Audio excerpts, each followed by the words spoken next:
بلوچستان کې 9 پاکستانی پولیسو ته مرګ ژوبله اوښتې. په سلامونو مهار کلی کوم، زموږ یوټیوب چینل ته پخیر راغلی. که غواړئ په بشپړه توګه معلومات ترلاسه کړئ نو ویډیو راسره تر پایه وګورئ.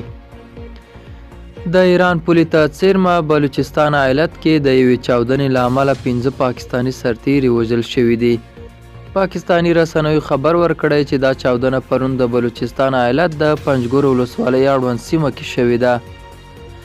امنیتي سرچینو ویلي چې په یاده سیمه کې د پوځ اړوند ملیشه ځواکونه د ګزمې پر یو موټر چاودنه شوې چې له امله یې 15 سرتیري وژل شوي او 3 ټپیان دي.